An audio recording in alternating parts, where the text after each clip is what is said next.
¿Qué tal, estimados amigos? Bienvenidos al quinto episodio de Política Peruana con DTR Edición Podcast.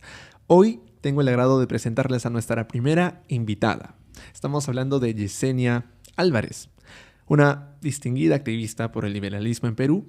También es coordinadora y, por supuesto, aliada de la Fundación Friedrich Naumann, del Instituto para la Libertad y varios think tanks liberales. El día de hoy abordaremos el penúltimo libro, porque hace poco me enteré que sacaron una reciente publicación. Estoy hablando de Libertad y Prejuicio. ¿Cómo le va, estimada Yesenia? Hola David, ¿qué tal? Mucho gusto. Gracias por la invitación a conversar sobre este libro que fue en el 2021, Libertad y Prejuicio.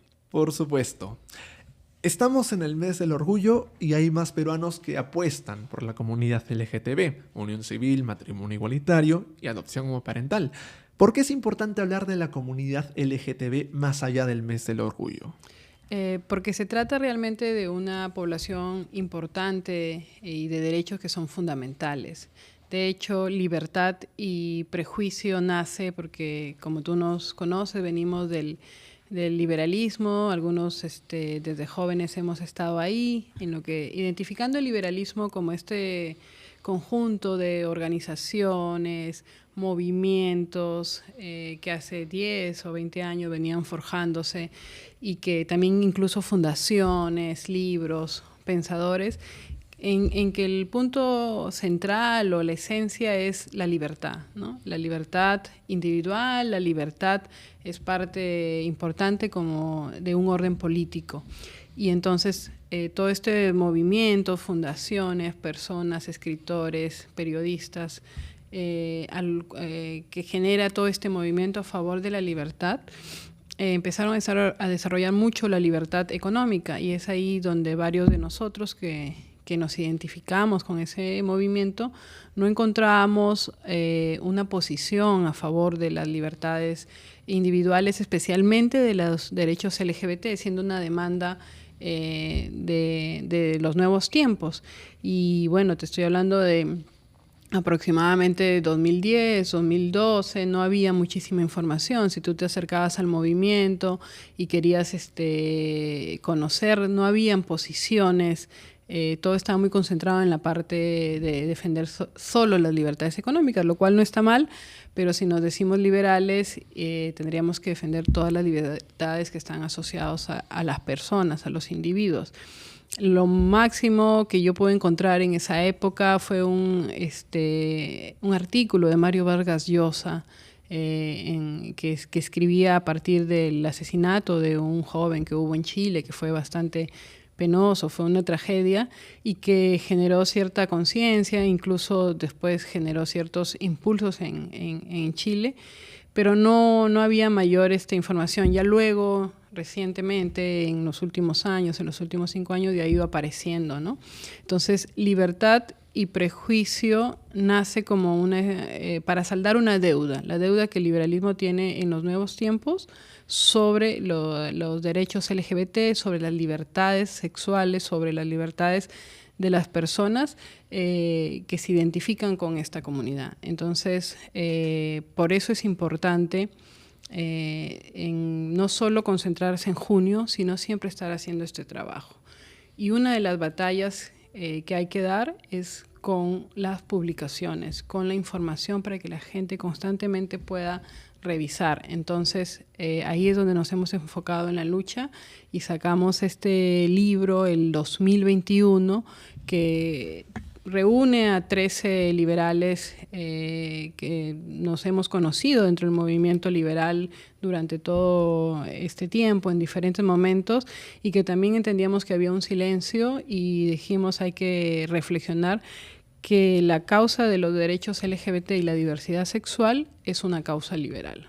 Y así nace este libro. ¿Qué tanto cambió la sociedad peruana desde 1991, cuando se hace la primera convocatoria LGTB en el Parque Kennedy? Yo me pongo a pensar 2002, la marcha nacional de la comunidad LGTB, y la más reciente que tuvimos en el 23. ¿Cambió la perspectiva de los peruanos o sigue siendo igual de tenaz, tradicional y conservadora? Yo creo que es un evento importante, ¿no? Hay que destacarlo. No hay probablemente una correlación de que haya ayudado, porque si tú ves, no hay mayores avances en el reconocimiento de los derechos LGBTIQ+, no hay, digamos, mayores protecciones en lo que es comúnmente conocido como el matrimonio o como las identidades, y eso pasa por un proceso de aceptación social y pasa por un proceso también de lograr cambios. En algunas otras sociedades ha habido cambios desde la justicia, ¿no? Que aquí pues se ven un poquito más lejanos, ¿no? Todavía vemos matrimonios que se han dado afuera y que tienen que hacer un proceso para que sus derechos sean considerados, pero en el caso de que ganen, son efectos solo para los que han demandado. Entonces, el camino cada vez es más difícil. Yo creo que el trabajo que se ha hecho con la marcha es fundamental. Hasta ahora la gente siempre está pensando, se ha posicionado no solo en el Perú, sino en el mundo entero, pero creo que todavía falta, o sea, hay como hay incluso como que esa tolerancia aumenta en junio, pero después no, incluso hicimos hace poco un estudio exploratorio con una muestra de conveniencia, preguntándole a algunos empresarios LGBT y algunas de sus preocupaciones era de que a veces el mes del orgullo es considerado para estar a favor, pero más lo veían como una estrategia, ¿no? Marketing, tal vez. Como marketing, imagen, estar ahí en la moda. Al final, al final, si es marketing, quiere decir que la gente quiere que las empresas sean inclusivas. No sería tan malo dentro de todo. Pero en el fondo ya dentro de sus estructuras no habría un compromiso. Eso es lo que perciben estos pequeños empresarios LGBTIQ+, que logramos contactar y hacerles una consulta.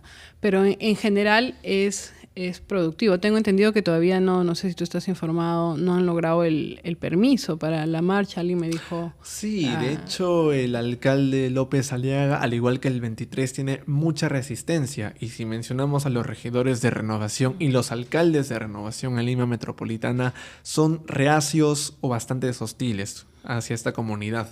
Sí, es verdad. Es parte de lo que se sabía y de lo que venía con ese grupo político, y es parte también a lo que nos referimos un poco en este libro y en este libro que comentabas que hemos sacado en el 2024, que ya ha sido más evidente cómo grupos políticos a nivel del mundo, y es una estrategia, toman a las personas LGBTIQ+, o algunas minorías como target político para poder atacar. Entonces lo convierten en parte de... Incluso está en los reportes también ya mucho más sistematizado, porque antes era como que te parecía que levantaban la bandera en contra de las personas LGBTI para agitar la homofobia y para luego conseguir votos con eso, pero ahora ya está mejor documentado porque ya ha sido evidente y es una práctica que la están repitiendo países, cada uno con niveles más severos, ¿no? Algunos países criminalizan, en otros países... por ejemplo, de la ONU hay pena de muerte, unos 6 o 7, ¿no? En otros está criminalizado por lo menos en 30. No estamos en ese paquete, pero aún las personas LGBTIQ+ seguimos siendo ciudadanos sin derechos, ciudadanos que tenemos que combatir en desigualdad de condiciones para poder acceder a nuestros derechos. Además, si nos comparamos con los vecinos de América Latina, nos quedamos estancados. ¿En qué sentido? Chile recientemente aprobó el matrimonio igualitario en el 22 y la unión civil en el segundo gobierno de Bachelet. Argentina lo hizo en los 2000, pero Perú no se queda salvo en una comisión, como por ejemplo la que presentó Carlos Brus o el último de Alejandro Cavero en el 22, pero no se sabe más, ni siquiera el primer paso estamos dispuestos a dar por la comunidad LGTB. Sí, como te decía, a veces eso que parece que avanzamos, que hay una marcha, que la gente cada vez más está informada sobre esto, no repercute en el tema político, no repercute en donde se tienen que tomar las decisiones que afecten o que tengan impacto en la comunidad. Y hay un estudio que yo siempre menciono, Over the Rainbow, que es de la OCDE y que lo hace precisamente a pedido de algunos países que es aproximadamente del 2020, y luego ha sacado como unos artículos adicionales, y que ahí analizan especialmente los países de la OCDE y cómo han avanzado y cómo se relaciona eso con su economía. Y una de las conclusiones que me impactó es porque siempre se dice, ¿no? ¿No has visto tú la narrativa del discurso conservador? No, la sociedad tiene que cambiar para que recién hagas los cambios legislativos. Entonces, eso nunca va a pasar, ¿no? O a veces hay más problemas que son mucho más importantes que atender antes. Claro, y se pospone el debate una y otra vez. Exactamente. Y bueno, y eso también tiene una forma de abordar que al final es un mito, ¿no? Eso no es verdad. Pero lo que demuestra esta investigación es que precisamente los países que hicieron cambios legislativos de diferentes tipos, graduales, ayudó a cambiar la aceptación social. Porque, por ejemplo, si tú comienzas a reconocer las uniones de las personas, de una pareja del mismo sexo, entonces no tiene que ir a cada institución pública o a cada institución, un banco, por ejemplo, a decir, sí, somos pareja, tenemos como 20 años juntos, además tenemos un par de hijos. Entonces, eso no pasa en las sociedades que hacen esos cambios legislativos. Entonces, al final, esas instituciones tienen que reconocer a esta familia, y entonces comienzas a reconocerle y hacerle la vida más fácil en el sentido de que pueden, por ejemplo, compartir beneficios pensionarios, pueden compartir seguros, pueden compartir diferentes derechos que sí tienen las parejas heterosexuales. Y de alguna forma esos cambios legislativos van en doble vía. Ayudan a esa aceptación social, la sociedad empieza a reconocerlos a través de sus instituciones, y a la vez, cuando hay cambio en la aceptación social, cambia también la aceptación en las normas o en el reconocimiento de las instituciones, ¿no? Ahora, muy bien, en el caso peruano, ¿por qué se ha vuelto una estrategia política atacar a la comunidad LGTB? Yo me pongo a pensar en 2016, cuando en segunda vuelta Keiko Fujimori firmó con diferentes grupos evangélicos para ser pro vida, pro familia y estar en contra de la ideología de género que se traducía to el enfoque. Y después, el FREPAP en 2020 dijo que claro, eran los miembros de la comunidad LGTB personas incrustadas con el mal. Sí, y en terrible. Terrible. Y en 2021, sí, Renovación adopta este discurso, pero cada vez más radical. ¿Por qué se vuelve una estrategia política para ciertos sectores? Porque de alguna forma te genera votos en una sociedad que todavía está resistente a aceptar la diversidad, a entender que son parte de la misma diversidad sexual. Entonces ellos lo agitan.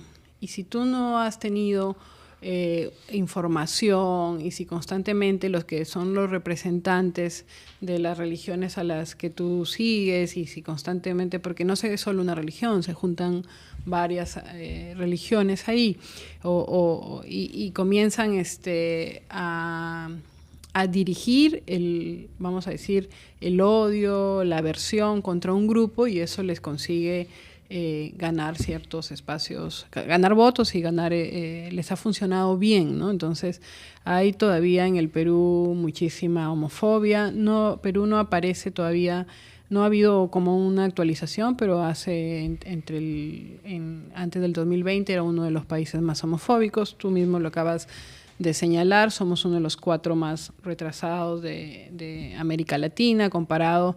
Había un tiempo en que Chile y Perú se veían conservadores en este asunto, y de pronto Chile comenzó a cambiar. Un poco dicen que lo que pasó con este joven que asesinaron en el 2012 por su orientación sexual, y que de ahí sí había movimientos, pero generó una más conciencia de que eso no le puede pasar a nadie. No puedes matar a alguien por su orientación sexual. Además, los movimientos, tengo entendido, tenían atención en los partidos políticos que ya están moderadamente establecidos a largo plazo. En Perú, las plataformas y los movimientos no tienen partidos políticos porque al menos aquí están en el corto plazo. Duran una elección, desaparecen y no hay una continuidad o una mirada tal vez nacional.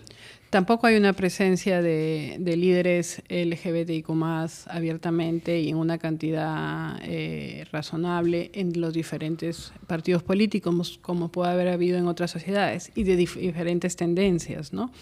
Lo que pasó en Chile es que al final en la causa se sumaron diferentes tendencias políticas, entendiendo que los asuntos LGBTIQ+ son asuntos de derechos humanos. Y a varias personas que yo he entrevistado en Chile, eso contribuyó también a que Chile dé un gran paso en ese tema, en que se juntaron diferentes a empujar el carro y a entender que hay unas cuestiones básicas que hay que defender. Por acá todavía se sigue discutiendo si el de ella defiende el libre mercado, no me junto, si el de ella defiende tal asunto, tampoco. Entonces, y tampoco hay pues mayores candidatos con una presencia razonable, ¿no? Hay uno que otro, casos aislados que participan.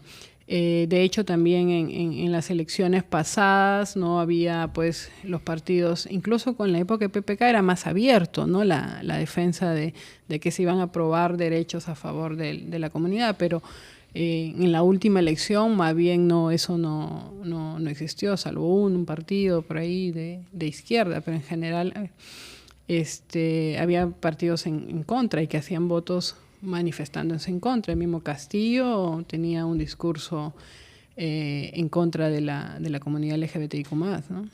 De hecho, el movimiento homosexual de Chile, tras el fallecimiento de Sebastián Piñera, había dado las gracias a la coalición de derechas porque habían avanzado en la ley de identidad de género, tal vez en la aceptación de la unión civil en los diputados y también en el matrimonio igualitario, entre otros avances. Mientras tanto, la derecha peruana, lejos de apostar por un liberalismo o incluso la moderación, si no se le quiere reconocer al liberalismo, se vuelve más conservador. ¿Por qué la derecha peruana, si bien defiende el libre mercado, no defiende la libertad individual con el mismo ímpetu que los vecinos de Perú? Claro, eso es lo que nosotros nos preguntamos con Libertad y Prejuicio, ¿no? Entonces, al final, esta derecha que se identifica solo con la libertad económica no es verdaderamente liberal, ¿no? Es una derecha conservadora, incluso algunos representantes y representantes organizados son antiderechos, que cualquier avance, cualquier manifestación, cualquier cosa que haga el Estado a favor de esta comunidad, salen en redes sociales furibundos a atacarlos y a conducir el odio contra estas personas, ¿no? Y contra las organizaciones. Y ahí tú cuando comentabas, no solo, o sea, casi todos los movimientos identificándose de izquierda y de derecha le dieron las gracias a Piñera por estar a favor de los derechos LGBTIQ+. Es decir, no solo fue las organizaciones de derecha, ¿no? Entonces hay como un acuerdo, hay un poco más de podría decirse en la sociedad chilena, en la clase política chilena, de entender que son derechos fundamentales y de que en ese asunto tienen que estar unidos para defender precisamente no solo el matrimonio, sino también de que no haya violencia, ¿no? Algo que a veces se descuida es de que las personas LGBTIQ+, pues, según estos discursos, podrían recibir violencia. Entonces, se descuida a veces por estar concentrada en la lucha del matrimonio, en la lucha de la unión civil, de que hay víctimas por orientación sexual. El Estado ha tenido que pedir, el Estado peruano, no sé si viste esa noticia también, en el caso de Azul, que es esta persona transgénero, que es una sentencia, digamos, modelo, ejemplar sobre los derechos LGBTIQ+, y que el Estado no termina de cumplir todo lo que ha mandado la Corte, pero tuvo que pedir disculpas públicas porque por lo que le hicieron a ella, ¿no? Ella la torturaron, la maltrataron, la violentaron en una institución pública, y todo lo que tuvo que pasar después al acceder a la justicia, ¿no? Entonces, ese caso es bien ilustrativo y nos permite ver de que todavía falta, y que esa es una de las luchas que hay que darle, que las personas LGBTIQ+ no encuentran justicia, no son consideradas en serio, y si incluso van, cuando tú promueves estos discursos como los que promueve esta derecha, pues la gente piensa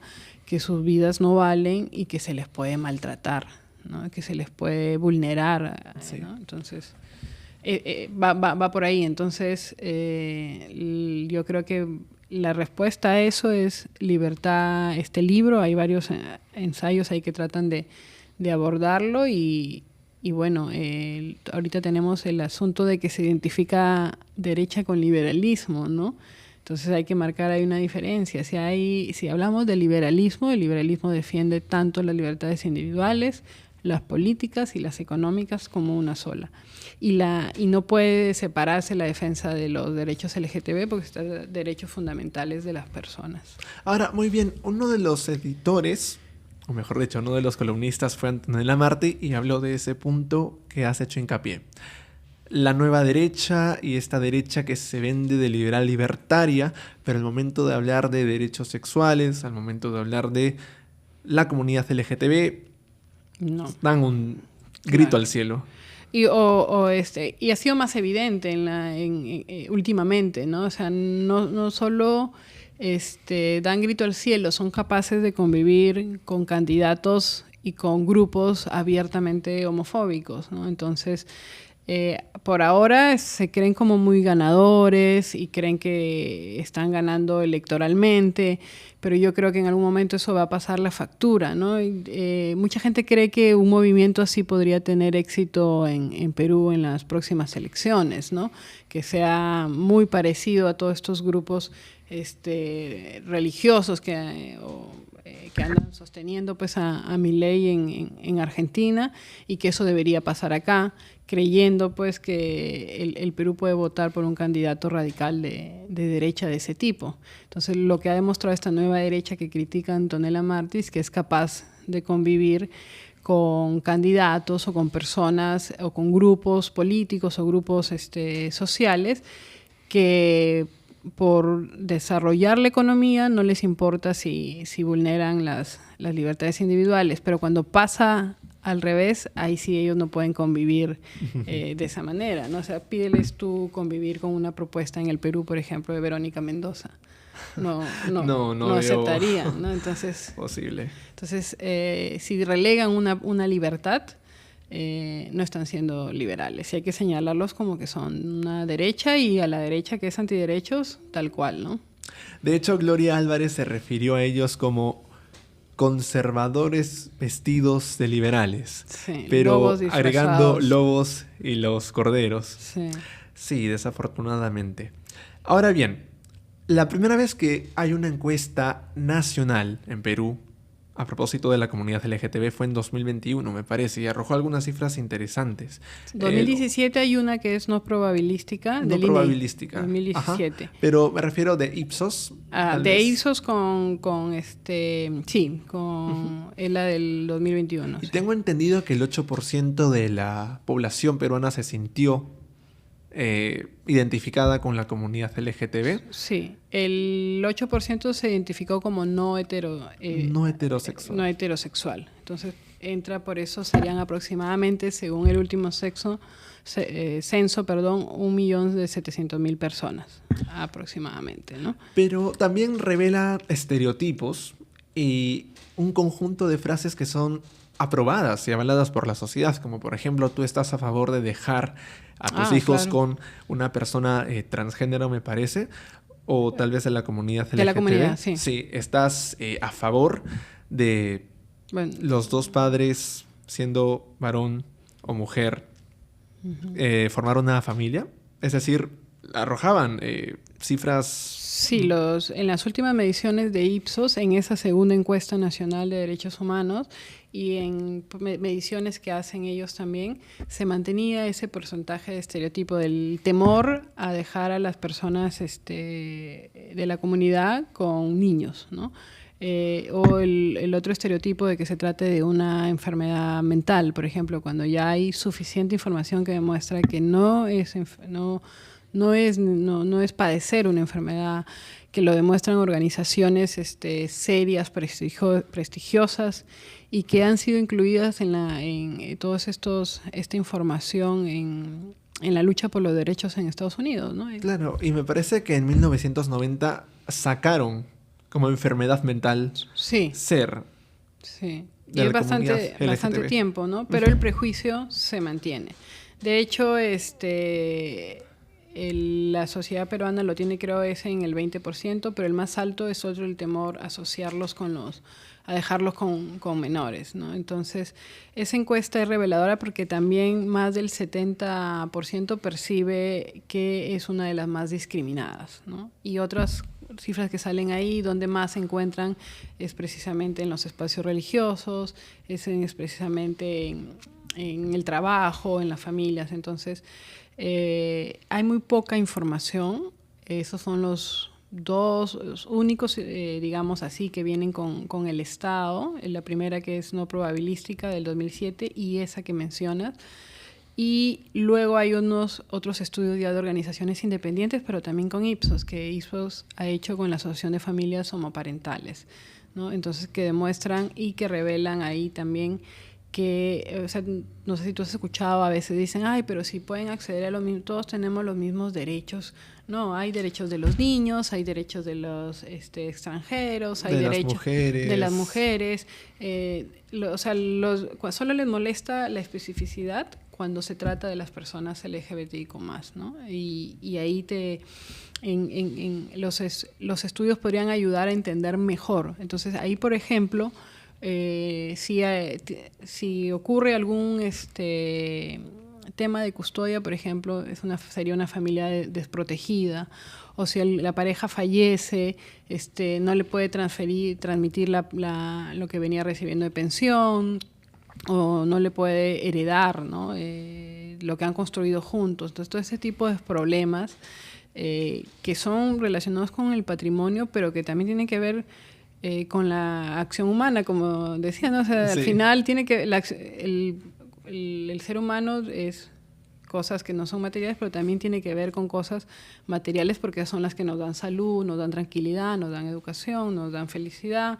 Entonces, al final, la gente dice, pero eso es patrimonio. Sí, pero el patrimonio sí es importante para las familias heterosexuales. Entonces, el que que tengas que sacar a una pareja que han construido juntos y que por la ley aparece solo el nombre de uno, porque no se puede registrar dos, y que si uno fallece y luego la familia viene a sacarlo o viene a despojarlo de algo que han construido, entonces es patrimonio, sí, pero es patrimonio que afecta su calidad de vida porque lo tienen que sacar. Entonces, este estudio te pone un poco más a través de lo que hace Ipsos y esta asociación, de información más rigurosa sobre lo que viven estas familias, ¿no? Sobre lo que tienen que enfrentar, que podría estar ahí diciéndose en diferentes espacios públicos, y por eso la gente dice, al final sí puedes tener un testamento y heredarle, pero no, todavía hay límites para el tema de los herederos forzosos. Entonces no es tan fácil como el discurso que no quiere lograr derechos, no es tan fácil como ellos lo dicen. Entonces, recomendaría leer ese reporte, lo mencionamos un poco en el nuevo libro, para que vean lo que Ipsos encontró y lo que Ipsos constantemente está encontrando. También había una información del INEI que más del 50% estaba en desacuerdo que participen en política, ¿no? Entonces, y se vio la hostilidad en 2021. Leí un libro de Fernando Tuesta, Elecciones 2021, y mencionan el caso de dos mujeres, Nareshka Kulki y, por otro lado, Gaela Cari. Muchas veces a esta segunda se refería como Guillermo. sí. Lo trataban como un varón, la discriminaban al punto tal que decían que no merecía ni siquiera una simple curul. Y en las votaciones del 2023, cuando estaban dispuestos a sacar a Roberto Sánchez Palomino por una infracción, se terminaron absteniendo con tal que no entre Gaela Cari. Es decir, a ese punto, la exigua representación LGTB es maltratada. Sí, sí, sí, claro. Y con las diferencias ideológicas que podamos tener con Gaela y las discrepancias y los desacuerdos que podamos señalar, sí es evidente que hay un maltrato cada vez que ella decide dar su voz, ¿no? Y siempre esto que tú mencionas, la recurrencia a llamarla como varón o por el nombre que aparece en el DNI y defenderlo así intolerantemente, diciendo que ellos es correcto, te llamo como apareces en el DNI, como debe ser. Entonces, el mismo hecho de comportarse así muestra una intolerancia y una incomprensión de cómo es vivir en sociedad y de no entender la diferencia, ¿no? Y no entender precisamente cómo es que ella quiere ser tratada en una sociedad que la reconozca como tal y que la reconozca como una persona con derechos a participar políticamente, ¿no? Entonces, sí, de ello no me cabe dudas.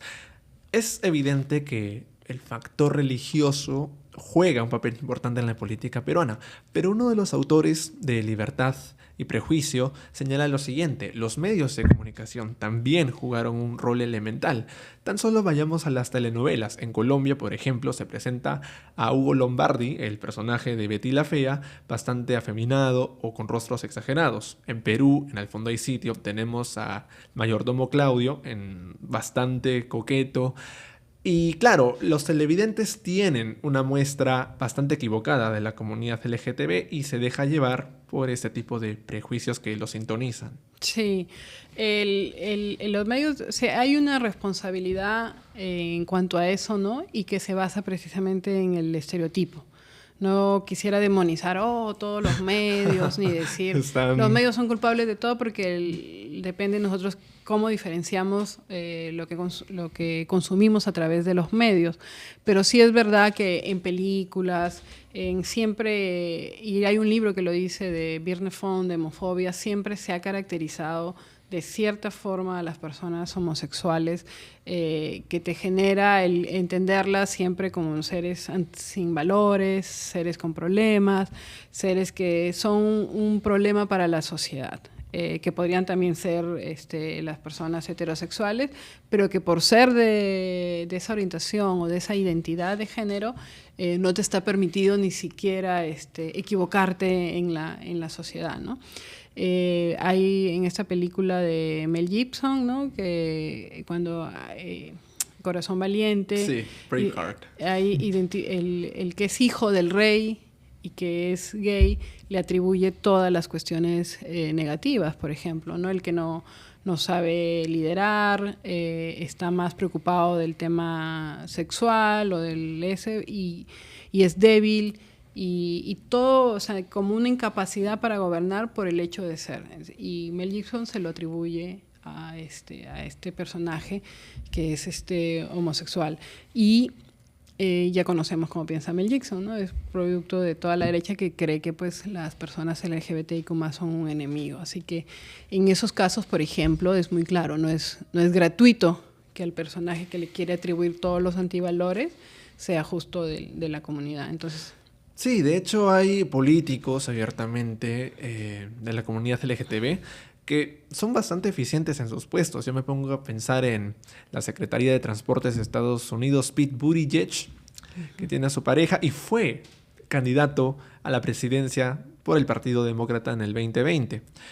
También aquí en Perú, lentamente tenemos congresistas. No solo estaba Carlos Brus, Alejandro Cabero, sino Susel Paredes y causas más centristas, pero al menos dispuestas, ¿no?, a librar este debate que tan polarizado está.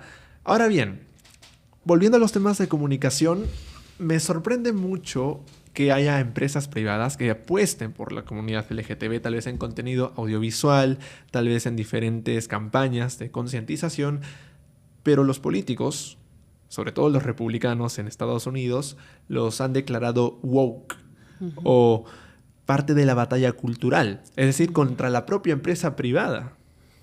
¿A ese nivel de repudio hay o es algo más bien circunstancial? ¿Cuál? ¿El apoyo de la empresa? Es decir, la idea de tener una batalla contra lo woke, empresas privadas con sus propios recursos haciendo contenido LGTB, descuida. Y los republicanos, los más defensores del modelo, atacando a esas empresas privadas. Sí, claro, seguro te refieres un poco a Disney, un poco Sí, a a Disney. todo En lo... Florida, por ejemplo, Ron DeSantis. Sí, es parte de esta estrategia política de considerarlos como parte de su target político para atacarlos y conseguir votos. Entonces ahí suceden, yo creo, varias escenas. O sea, creo que me fui un poco por la... No sé si después pueden cortar y preguntas de nuevo. Claro, cómo no hay problema. Sí. Pero, dale. Bueno, en el caso de Estados Unidos tenemos a un partido republicano que está en contra de la empresa privada, si es que esta empresa privada hace contenido LGTB. Hasta ese punto están dispuestos de atacar a la comunidad LGTB, ir en contra de sus propios principios, pero con tal que no avance sobre la sociedad. Sí, yo creo que sí es muy así su estrategia muy clara. Entonces, todo lo que defiendan ellos lo llaman woke, ¿no? Perdón. Y lo llaman woke, y woke significa despertar, ¿no? Entonces, si caes en su trampa, si te crees todo este rollo de la batalla cultural y cuando realmente yo me mostraría más favorable no a la parte extrema, sino que woke significa precisamente despertar y entendería, escribí de hecho una columna al liberalismo como más woke. Es decir, significa un despertar frente a todo tipo de opresión, venga del Estado, venga de donde venga, mayormente del Estado, y ahí se asocia también la sociedad. Entonces, sí es desconcertante pues que estos grupos hayan aumentado su poder político al llegar pues a espacios de decisión pública y desde ahí puedan atacar a empresas que son a favor de la comunidad, ¿no? Hay, el caso que mencionabas es más claro, y por eso aquí en Perú, al ser una sociedad homofóbica, no habría como en otros países, en el mismo Estados Unidos, tal vez una cámara LGBT de comercio, y también no habría como en Colombia o en Ecuador o como en Madrid. Entonces acá la sola idea de hablar de una cámara de empresas que se protejan, como se protegen varias empresas y crean cámaras, aquí no tendría el S porque es una sociedad homofóbica. Cuando hace poco hicimos una exploración, encontramos, por ejemplo, que está el miedo, ¿no? O sea, el miedo a que por identificarme con la comunidad o parte de la comunidad ya no me compren los productos. Obviamente, ¿quiénes se pueden comprometer? Gigantes, ¿no? Gigantes, la Coca-Cola saca su comercial, Aeroméxico ha sacado un comercial bellísimo que está ahora en redes sociales, ¿no? Sí, hay incluso universidades como la UPC que han puesto como portada "Amar es amar", y a dos Claro. chicas profesando su amor. O incluso Totus intentó solidarizarse y apareció Rafael Santos diciendo "jamás compraré en Totus por esta campaña que Claro. hicieron". A ese punto. Y a ese punto, o sea, queda ese político, pero no le puede hacer daño a un Totus, digamos. Ellos creen y quisieran que nadie compre en Totus, pero es tan grande y entonces puede pronunciarse. Quizá el reto venga para empresas más pequeñas el poder pronunciarse y que la homofobia no repercuta, pero en serio hay ahí, cuando alguien decide apoyar, yo creo que sí se lo piensa por cómo puede afectar eso a su negocio, porque se la han emprendido contra estas empresas, personas que dicen que defender la libertad de empresa, atacan a empresas que defienden esta parte importante del ser humano. Entonces, E inconscientemente obligan a otros a no comprar en esa empresa por prejuicios por un personales. prejuicio, ¿no? No está asociado ni a la calidad, ni a la atención, ni al producto, ni a que sus fondos son corruptos, sino que está asociado a emitir una opinión a favor de las personas LGBTIQ+.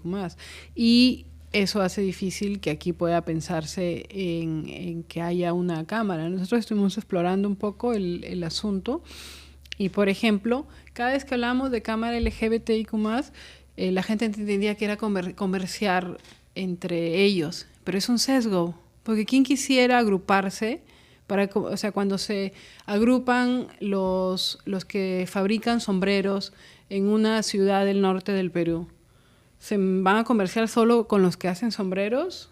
No, solo cuando piensan en la comunidad LGBTI les salta el eso. O sea, ¿qué piensas de una cámara LGBTIQ+? Pero no, tendrían que abrirse para comerciar, porque se van a comerciar entre ellos. Nadie hace una cámara para comerciar solo entre ellos. Hacen cámara para comerciar y ampliar sus mercados y sus productos. Pero está el sesgo precisamente de que la comunidad quiere aislarse, ¿no? Y la comunidad LGBT, las personas quieren ser integradas y tener sobre todo los mismos derechos, ¿no? Entonces va por ahí, y la derecha ha aumentado, es el principal obstáculo ahorita que a nivel político, sobre todo en Perú, no se puede avanzar. En otros países como Estados Unidos es más fuerte el asunto. Hay estos casos que mencionaste, ¿no? De DeSantis, hay algunas leyes que están ahí queriendo hacer un retroceso, pero es una sociedad fuerte, una sociedad civil bien organizada, y está constantemente impidiendo también en esa lucha de que ellos avancen. En el Perú ni siquiera podemos avanzar porque no hay reconocimiento, no hay protección, y cuando se intenta avanzar pues salen ellos mucho más organizados. Debe ser quizá una de las cosas que yo digo, que lo decía Harvey Milk, ¿no? Lo decía este político bastante reconocido y que creía mucho en el diálogo, en lo que estamos haciendo ahora, ¿no? Que sí, creo que eso se ha olvidado, el activismo, ¿no? Y el que yo también llego. Cuando yo llego había muchas cosas que eran claras, pero a veces hablas con unos términos muy activistas. Entonces este libro, Libertad y Prejuicio, intenta también no hablar como si ya la gente entendiera el asunto, sino que hay que desenredar la madeja, y hay que explicar que son personas de carne y hueso, que eso es lo que quiere este discurso, deshumanizar. Cuando tú lo deshumanizas, como han hecho movimientos afuera y como lo hacen algunos políticos, de hecho salió cuando publicaron el informe de esta Asociación de Familias Homoparentales, y con Ipsos, lo publicaron el año pasado. El congresista Montoya, ahí lo cito en el libro, puso un tuit de que no se dejen engañar por estas malvadas, le puso la palabra malvadas, familias que quieren desnaturalizar el cómo deben ser las familias, ¿no? O incluso cuando salió la película de Buzz Lightyear y hubo un beso de apenas un segundo entre dos mujeres, apareció Alejandro Muñante diciendo: tienen que advertir a controlar todas las contenidos, familias, ¿no? Sí, claro, que hay contenido de ideología LGTB. Yo sí. me quedé maravillado. Y eso es deshumanizar, o sea, como si no fuera posible, pero están en la realidad, estamos en la realidad, convivimos y merecemos los mismos derechos. Y no nos vamos a esconder, o sea, lo que ellos quieren es que se escondan, lo que ellos quieren es que no se tenga derechos, lo que ellos quieren es que no se hable y te censures de este tema, ¿no? Y siempre, como esta defensa ha estado abandonada por el liberalismo, vamos a decir, la centro derecha, si podríamos resumir así vagamente, siempre se lo han atribuido a la izquierda, que hay una batalla con la izquierda sobre el mercado, sobre la economía, pero que en esto coincidimos. Entonces se lo han atribuido a la izquierda y siempre van a hablar de batalla cultural, ¿no? Entonces, incluso lo intentan meter en el marxismo cultural como una nueva forma de lucha de clases entre los heterosexuales y homosexuales, es decir, nada más alejado de la realidad, cuando precisamente la lucha por la comunidad LGTBI y sus derechos surgió del liberalismo. Así es. Y yo ahí considero que va a estar su fracaso. Sí, como politólogo, yo soy abogada, pero he estudiado ciencias políticas también. Tú debes saber que siempre la política o el poder es la lucha por alguna idea con otra. Pero en la sociedad eso tiene un momento. O sea, no puedes estar siempre pensando que el que está al lado es tu enemigo. Y yo creo que por eso la derecha en el Perú va a fracasar, porque constantemente está queriendo atacar y decir que el otro es tu enemigo solo por ser de una condición diferente. Por eso buscan deshumanizarlo. Cuando tú le deshumanizas y no es humano, por tanto no es humano, por eso le puedo quitar sus derechos, por eso lo puedo golpear. Por eso le pasó eso a Azul esta joven trans que es bastante conocido su caso y que lo comenté al inicio, ¿no? Que termina siendo torturada en una estación policial, ¿no? Por personas que estaban llamados a protegerlos. Es porque el discurso y la homofobia deshumaniza. También hay otro caso conocido, o sea, como tú dices, hasta ahí llega. Salían de una discoteca 2 jóvenes abrazados, lo menciona aquí en el libro también, y eran hermanos, pero pasaron por un grupo de homofóbicos que no puede tolerar que 2 hombres se abracen.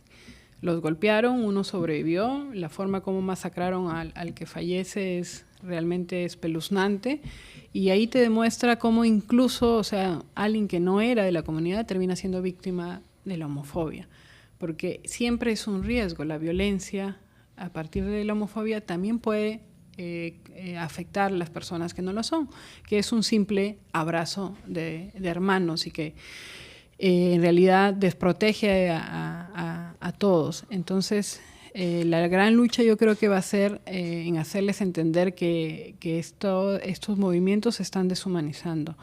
Y como decía Harvey Milk, hablar con la sociedad, comunicarles, desenredar, que son personas de carne y hueso, que estamos ahí, que tenemos nuestras familias, que algunos han sido despojados de su familia por estas presiones, pero que somos seres humanos, que sentimos y que también tienen errores también, ¿no? Casi no pueden tener errores las personas LGBTQ+, casi siempre, si te refieres, sí, súper capo, ¿no? Súper capa, súper...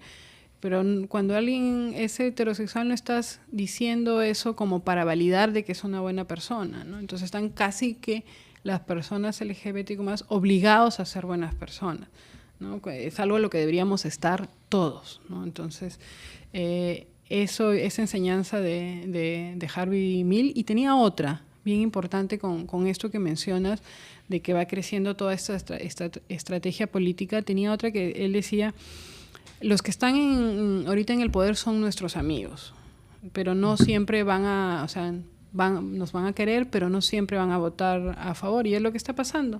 O sea, este Congreso, tú puedes tener muchos amigos liberales, pero no van a votar nunca a favor de los derechos LGBTQ+. Entonces se le debe la comunidad de diferentes tendencias, yo creo que debe empezar ya a pensar no en un caso específico, ¿no? Porque ahora sí tú cuentas con los dedos quiénes son los candidatos que han ganado o que han postulado, sino que debe ser algo mucho más grande y participar pues políticamente de una manera, no digo todos en un solo partido, pero sí, en lo que es su idea, estar en diferentes partidos políticos y tener un acuerdo, como lo tiene Chile, ¿no? Con una clase política que entiende que esto es un tema de derechos humanos.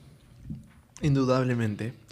Ahora, muy bien, en la actualidad yo solo observo a un par de partidos que apuestan por la comunidad LGTB.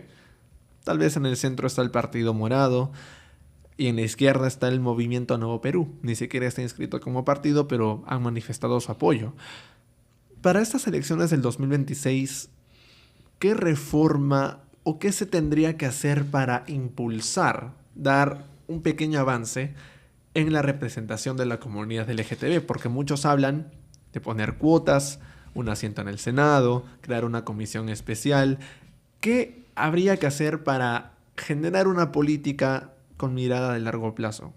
Bueno, siempre desde la sociedad civil se está aconsejando al Estado en temas de políticas públicas. Tuviste que quisieron poner un comisionado para que pueda ver estos temas y pegaron también el grito al cielo.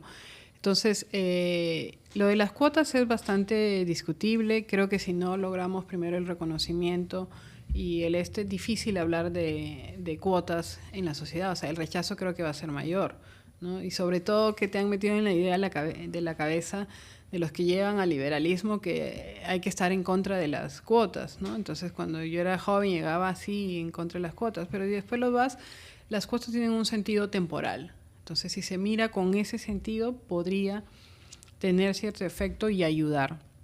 Pero ¿quiénes aprueban las cuotas, David? Lo aprueban el Congreso. Los políticos se oponen tajantemente a la comunidad. Y que algunos de ellos en su misma campaña están en contra. Entonces, por ahí va a estar bastante difícil. Algunos cambios han habido de forma sectorial, o mejor dicho, algunas cosas se dieron de forma sectorial, sobre todo en pandemia. Un familiar que fallecía, le transmitían después el bono, una ayuda dineraria, pero eso se dio a través del Ejecutivo de forma sectorial. Entonces, sí, yo creo que para que cambien las políticas públicas a favor de la comunidad, primero tienes que tener gente comprometida. Y sí hay, pero siguen siendo casos específicos, ¿no? Entonces ya viste que se retrocedió con el lenguaje inclusivo. Yo particularmente no hablo lenguaje inclusivo, ¿no? Y a mí me gusta el tema de ir y venir. O sea, si algún día puedo decir niños y niñas, está bien. Una vez le dije a mi hija que tiene 5 años, ese es para niños, ese juego, ¿no? Que no juega en el de allá, sino en ese que es para niños. Y para niñas, mamá. Entonces, al final, el lenguaje te sirve el lenguaje está al servicio de la persona, al servicio de nosotros. Entonces, podemos usar niños y niñas, porque ella entendió que era solo para los niños varones. Entonces, el tema con el lenguaje inclusivo para mí es como es el lenguaje, que nos sirva a nosotros. Entonces, no creo en esta imposición, pero tampoco creo en que se luche contra él como si la gente no pudiera hablarlo, como si fuera mal dicho, o como si estuviera. Entonces, el que quiera hablar así, bienvenido. Para mí, en el Estado podría hablarse así y debería dejarse de una forma libre. Entonces, esa batalla se va a seguir dando y pasa por desconocer que hay personas que se sienten mejor, cómo prefieren ser llamadas, ¿no? O cómo prefieren ser incluidas. Entonces, al final, el lenguaje sí es representativo.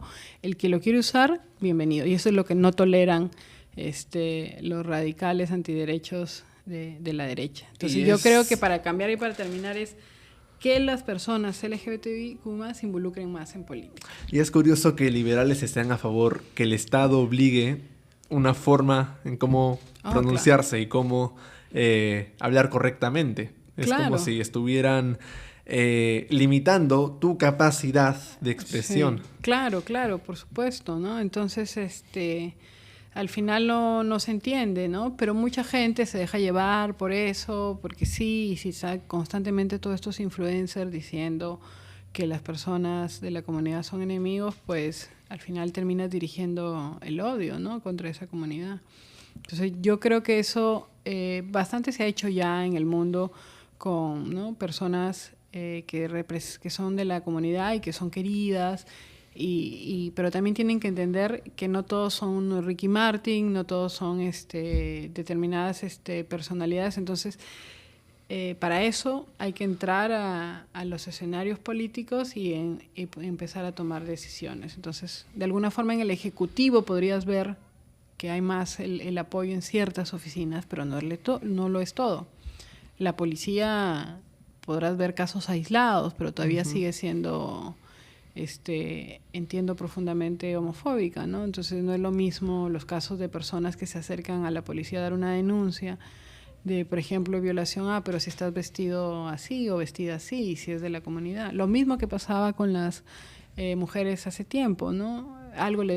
Cuando llegaba una mujer a poner una denuncia y no había este enfoque de género, de entender que puede haber violencia entre el esposo y la esposa dentro del hogar, algo le habrás hecho, decían, ¿no? Entonces eso fue cambiando. Cuando yo empecé a estudiar Derecho, eso todavía estaba cambiando y ahora es inaceptable. O sea, si tú publicas a un policía respondiéndole eso a una mujer, toda la sociedad se le va encima, la gran mayoría, ¿no? O sea, no hay quien quede de pie defendiendo a ese policía. O más allá de policías y instituciones políticas, yo me pongo a pensar en el aeropuerto Jorge Chávez, claro, cuando apareció en los servicios higiénicos mujeres y en su diversidad. Alzaron la voz de protesta, querían cancelar el contrato con la concesionaria, querían modificar la manera en cómo ponían ese letrero. Claro. Y también cómo regulaban, ¿no?, los servicios higiénicos. Yo me puse hasta ese punto, quieres intervenir y alterar toda su... Sí, o sea, y al final había gente que decía, ay, pero es algo como los baños. Sí, o sea, es algo como los baños, pero al final quieren dar esa batalla ahí porque parece absurda, pero estar limitando. Uno de los problemas que siempre comentan las personas transgénero es que tienen problemas urinarios, porque tienen que pasar todo el día evitando la incomodidad de ganarse un problema en los baños. Entonces, o sea, es como si fueran un poco desalmados, ¿no? Un poco inhumanos, ¿no? O sea, no te voy a dejar que entres a ningún baño, ¿no? Y tú sabes que es mentira de que, o sea, el tema de la violencia contra menores, las cifras mayoritarias están en casa, están con personas conocidas. Yo publiqué un artículo justo el día el día sábado en Perú 21, ¿no? Y entonces donde hay que abordar, digamos, la violencia sexual es con personas conocidas, no es en un baño de un aeropuerto donde dan. Por supuesto que también debería haber casos, pero por una sola lógica, la mayoría de casos, al ser mayoría heterosexual, no son las personas transgénero. También habría que cuidar que posiblemente hay personas que quieran vestirse, pero eso no ocurre. Ya no es una persona transgénero, ya es una persona heterosexual que se vale de eso para entrar a ser. Entonces, al final se valen de eso, no les interesa mucho las víctimas, pero que quieren impedir que las personas transgénero accedan a esto que parece absurdo, a un baño, pero que realmente sí tiene repercusión en su salud y es algo básico para todo el poder acceder. Si tú vas a un lugar, como toda persona, si están ahí heterosexuales, homosexuales, gays, lesbianas, transgénero, en un mismo aeropuerto, y hay un baño, que tengan el derecho de poder acceder. ¿Por qué tendría la persona transgénero, para no entrar en pleito, que le hagan escándalo, aguantarse todo eso, todo el avión y después llegar a un lugar seguro? Todos los espacios deberían ser seguros para todos los peruanos. Y eso es lo que esta derecha no quiere razonar, o se hace la que no quiere razonar, ¿no? ¿Crees que la lucha por la comunidad LGTB solo se libra en Lima metropolitana? Porque yo me pongo a pensar en colectivos como la Marcha del Orgullo, como la Casa Trans y diferentes asociaciones. Pero si nos vamos al interior del país, esta presencia es notoriamente reducida. Por eso es que muchos aluden que la causa LGTB es solo limeña o capitalina. Bueno, si la ves desde el activismo podría entenderse que sí, porque de todas maneras es difícil. En ciertas ciudades la homofobia aumenta en la desinformación y la homofobia, ¿no? Entonces hay gente que... ahí hay que diferenciar grados de homofobia. Una cosa es la homofobia organizada de estos políticos, de estos partidos, de estos líderes políticos y religiosos entremezclados. Y otra cuestión es vamos a decir, el abuelo o la abuela que creció con esas ideas, pero que termina rechazándolas porque eran las ideas que estaban en su momento, pero al momento que un nieto le informa, cambian su perspectiva, ¿no? Entonces, no es lo mismo esa abuela, ¿no? con esta organizada. Y hay diferentes grados. Entonces, eso pasa en el interior. Entonces, sí hay movimientos. Yo he escuchado, conozco algunos, sí hay activistas, pero claro, ahí hay una lucha más grande, ¿no? O sea, el tema de romper o de que lo que está aquí sea más allá de solo la marcha, falta conversar, falta hablar con las personas. Entonces, conversaba el otro día con un amigo que decía, por ejemplo, que cambiaba, activista también. Ahorita llevo el bolso de esta manera, ¿no? Colgado acá, pero si ya me voy a otras zonas, incluido el mismo Lima, ¿no? Ya no lo puedo llevar así, tendría que agarrarlo de una forma que la gente entiende masculina, pero que él no le ve diferencia, ¿no? Entonces, sí, en provincia, en el interior, falta. ¿Que hay? Sí hay, ¿no? Entonces, porque hay a veces que dicen, no, lo que pasa es que eso solo ocurre acá en Lima, ¿no? Sí existe. Cuando sale este 8% en el Perú, es una cifra que más o menos, de lo que yo puedo haber estado investigando, de lo que muchos investigadores serios, casi siempre la homosexualidad en las poblaciones sale en ese porcentaje, entre 5, 8, 10%. y ahí tiene variaciones entre la femenina y la masculina. Entonces, las investigaciones que hacen casi sale siempre ese porcentaje. Entonces, parece que es una constante de muchísimos años. También lo dice Virne Fong, que habla sobre la homofobia, es decir, no van a poder acabar con eso, ¿no? Es decir, siempre ha estado de forma sostenida, va a seguir apareciéndose, van a seguir naciendo de parejas heterosexuales, personas homosexuales, porque es como lo explico en el libro y que algunos biólogos ya lo están explicando, y que ese debate no llega acá porque también da un poco de temor decir que tenga que ver con la biología cuando todos ellos defienden la biología. Entonces, pero sí, es cierto, por eso se llama, no sé si tú conoces la diferencia, no se llama opción, no es que tú puedas elegir, se llama orientación, es tu orientación sexual, no es algo que uno lo va descubriendo a medida que pasa el tiempo. Pero no es que tú puedes decir, yo no voy a hacerlo. Entonces, así se llamaría acción. Entonces, orientación, porque hay ahí una base biológica que todavía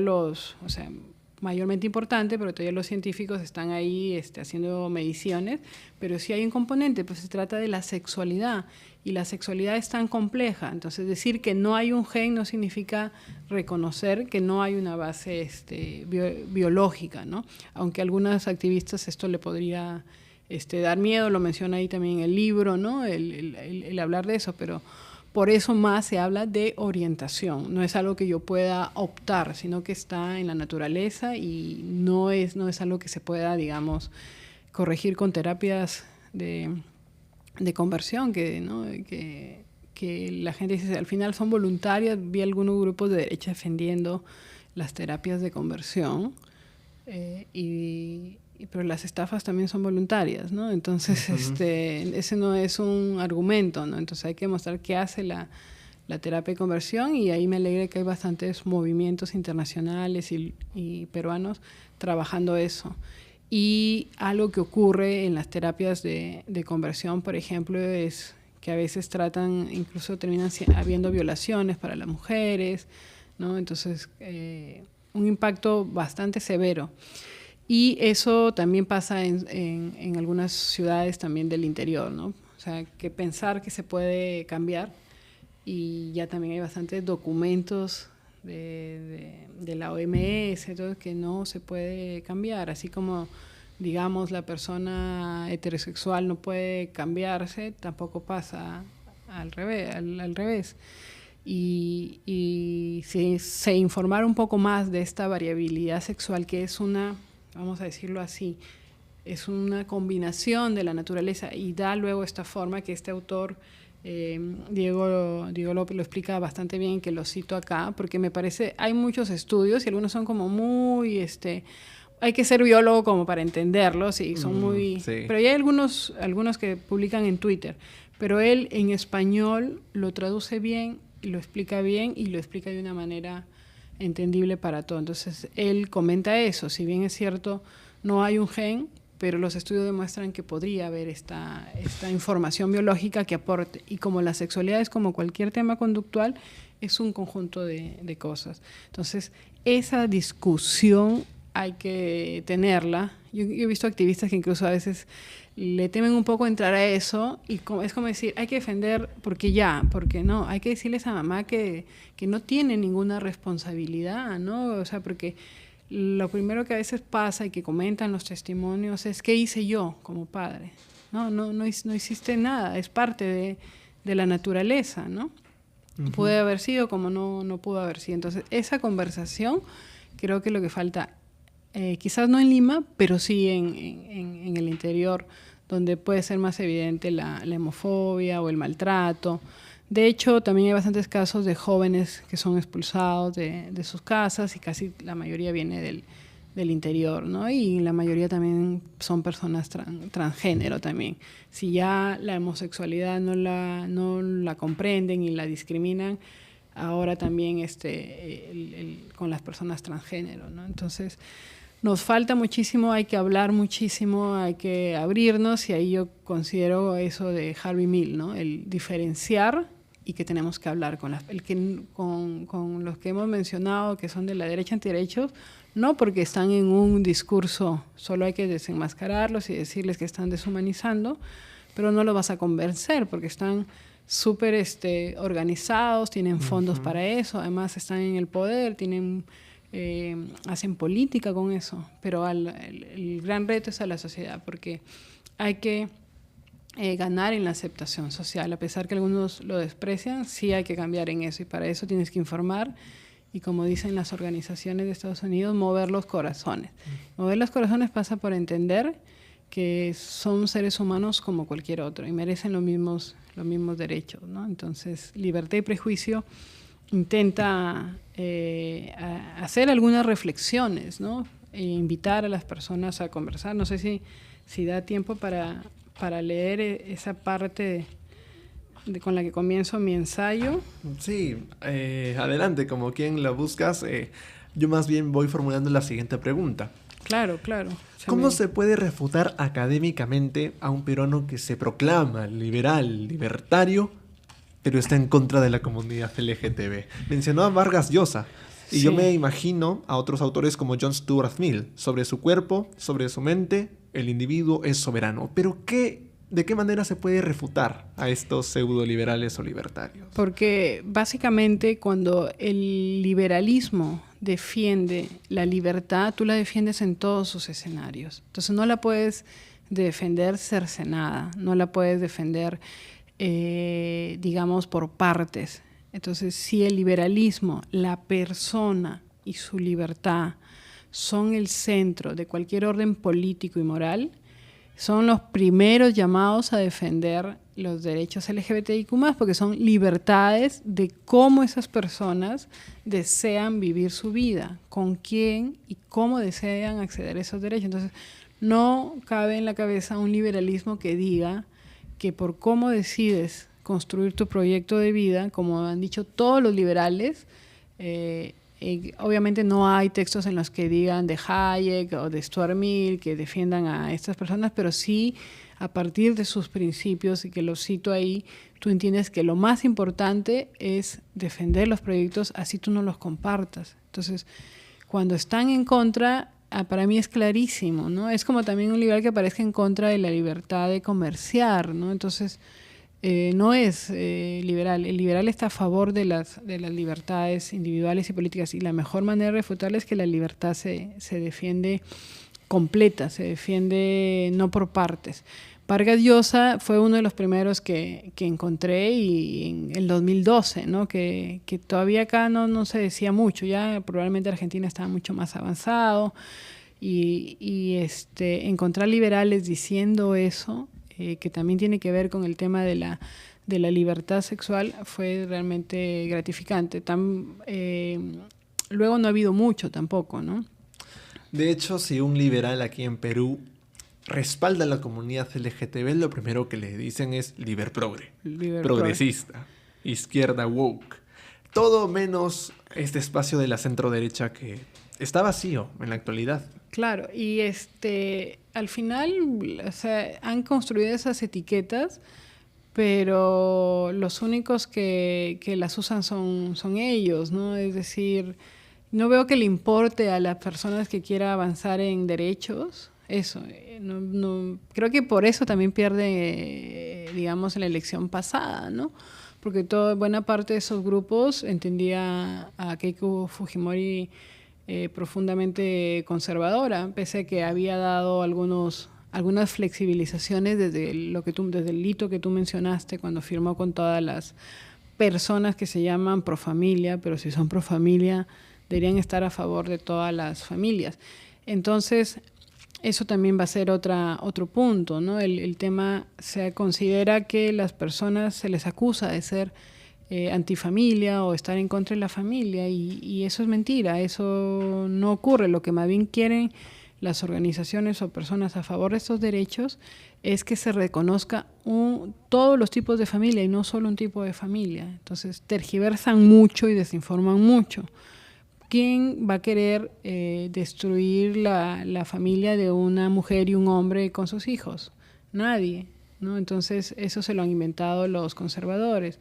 Más bien lo que se quiere es que tengan igualdad de derechos en una comunidad y en un país que reconoce derechos para estas personas, ¿no? Entonces yo creo que no va a resistir mucho ese discurso en contra de los liberales, entendiéndose. Ya mucha gente se va a dar cuenta que no son liberales, porque no defienden las libertades, son más... Tal vez tras la victoria de Javier Milei todos automáticamente se volvieron liberales sin saber lo que defiende verdaderamente. Sí, claro, y como te decía, no les importa quiénes estén alrededor y que estén impartiendo, y que estos señores que son conocidos, que no quiero decir su nombre, que andan todo el día odiando, todo el día están diciendo que al que se oponga a ese gobierno lo van a reprimir, todo el día le van a diciendo que son el otro, todo el día lo están atacando. Entonces, eso no puede ser un discurso liberal. Un discurso liberal habla, o una filosofía liberal, habla de que diferentes proyectos de vida, diferentes formas de entender el mundo puedan convivir. ¿Cómo hacemos? Somos diferentes. Más bien una socialidad antiliberal totalitaria entiende que todos deban comportarse de la misma manera, todos deban seguir el mismo modelo, todos deban, no avancen, ¿no? Que lo Hayek también lo dice, un liberal se adapta al cambio. Entonces, ¿cuál es el cambio ahora? Que estas familias ya no tienen miedo y se liberan, y eso es woke, eso es despertar. No quiero estar oprimido, no quiero estar en el closet, ahora necesito hacer esto público y necesito mis derechos. Entonces, si a mí el liberalismo, si tú lo miras así desprejuiciado de todo esto que te han dicho los liberales con los cuales yo me sentaba y me tomaba un coffee break, porque bastante tiempo fueron de coffee break, entonces podría decir, sí, ¿no? Podrían tener sentido. Pero no, yo siempre me parecía que en ese punto no estaban siendo verdaderamente liberales. Y ahí terminamos varios de los que nos hemos conocido en ese camino, en ese libro, cuestionando su incongruencia, cuestionando de que el liberalismo que se conoce como tal no se haya pronunciado, ¿no? Entonces, cuando aparecen liberales pronunciándose, tú mismo lo has dicho, dicen liber progre, pero ¿cuál sería el problema de ser liber progre? Si liber progre es defender las libertades de todas las personas, bienvenidos. Y ser woke, que yo entiendo que alguna gente entiende woke como radicales, como que no te va a permitir, sacando el tema de la violencia, ¿no? Digamos, que le atribuyas que si woke es violencia, no, woke es despertar, y despertar de que, por ejemplo, no hay un solo tipo de familia, no se tiene que legislar, ¿no? Yo me acuerdo que una vez hablé con alguien y estaban hablando de una pareja de lesbianas, alguien vinculado a la política, y decían que tenían temas de custodia y temas de patrimonio que se iban a separar. Y alguien ahí dijo en la reunión, eso pasa pues por querer unir lo que no debe estar unido, ¿no? Entonces... Wow. Y ¿no? Entonces yo dije, pero si el derecho de familia existe para las familias heterosexuales, o sea, por eso te digo, el prejuicio es tal de creer que ni siquiera si te va mal en un matrimonio te puedas separar. No, y hay otros que dicen que ¿no? La familia homoparental crea violencia, crea desunión, pero actualmente las familias heterosexuales ya existe, y de hecho es a una profundidad tan naturalizada. Así es, y hay varios estudios, no son de ahora, eso yo lo digo en el nuevo libro, hay varios ensayos que no hay mayor riesgo, digamos, es decir, se han estudiado hijos en poblaciones de familias, comparándolos con familias homoparentales, es decir, parejas del mismo sexo, con las familias heterosexuales, es decir, padres de diferente sexo. Y los resultados son similares, ¿no? O sea, muy significativamente a veces es mejor incluso de las homoparentales. ¿Por qué? Algunos estudios encuentran, que lo menciona este estudio de la OCDE, lo menciona porque primero la planificación. Si tú tienes hijos en una familia, las parejas homoparentales lo planifican. Entonces eso aporta un tema de que no solo tienes un hijo porque ocurrió el tema de unirse. Eso es uno. Y lo otro, porque las familias homoparentales reconocen de que puede haber un prejuicio social, y entonces para compensar ese asunto de que ya no tienes derechos y que encima a veces la sociedad no te mira bien, en algunos mayoritarios, otros minoritarios, invierten más en educación, invierten más en temas precisamente de adaptabilidad y de temas sociales, invierten más en temas de salud. Entonces, al final, los reportes muestran que hay un poquito más, significativamente, un poco más en las familias homoparentales. Entonces, si hay algún riesgo, sería el riesgo tanto para una familia heterosexual, no por la orientación sexual. El otro prejuicio que crees que al tener los hijos van a ser de la misma orientación sexual, o no ha ocurrido al revés, tampoco va a ser de esa forma. ¿A qué me refiero? En que no está mal si tú tienes o sea, siguen pensándolo, si lo ves el sesgo, el solo considerar, pero van a tener un hijo con esa orientación sexual. O sea, sigues mirando mal al que alguien sea de esa orientación. Pero he hecho los estudios en varias comunidades, no desde ahorita, desde los 70 aproximadamente. O sea, no hay esa tendencia, digamos, hay unos que sí, otros que son más abiertos las familias, pero lo predominante es que sean hijos heterosexuales, digamos. Y lo menciono porque siempre lo mencionan como que va a tener una influencia. Entonces, así como en los heterosexuales no ha habido una influencia cuando tienen hijos homosexuales, no ocurre de la otra manera. Es como si estuviéramos afirmando de antemano que porque el padre y la madre son conservadores, todos los hijos y la familia serán conservadores. Exacto. Igual. Es decir, como lo has mencionado, la propia persona va construyendo su propio camino, sus propias creencias y valores. No es que se transmitan por genes o por simple familia. Y la sexualidad queda en un tema que aparte, digamos, o sea, porque se va construyendo con una base biológica, pero también con una construcción más abierta, ¿no? Ahí es bien interesante este tipo de conversaciones porque hay cuántas personas, yo conozco varios casos, ¿no? Cuántas personas deciden casarse pero tienen otra orientación sexual, casarse como les manda la sociedad con una pareja de diferente sexo, ¿no? Pero su orientación sexual es otra. Entonces, al final dice, yo decido, sí, pero no todas las personas quieren seguir eso, sino las personas más bien quieren seguir como les manda su orientación sexual. ¿Qué hace falta en Perú para crear un espacio liberal, democrático, reformista, a favor de la comunidad LGTB, al menos por parte de la centro-derecha? En términos políticos, en términos cívicos. Sí, para construir una plataforma de centro-derecha, liberal, democrática y reformista. Sí, mira, es un sueño, ¿no? Porque creo que lo compartimos contigo. Es difícil, pero yo creo que puede empezar desde un espacio cívico, desde la sociedad civil. Y de alguna forma me alegro que los libros que estamos sacando estén contribuyendo a eso, pero se requiere más del esfuerzo de una institución, se requiere de muchas personas. Y ahí repito, es Harvey Milk, o sea, dialogar mucho, coordinar mucho, construir un espacio. Sí, lo que he podido estudiar un poco de cómo avanzaron estos derechos en otras sociedades no está desconectado de la política. Entonces creo que en la manera en que ese espacio cívico se conecte con espacios de políticas y que las personas vayan de un lado a otro o se influencien de un lado a otro, va a prosperar. Pero no puede ser solo un espacio cívico. Creo que debe haber una participación política.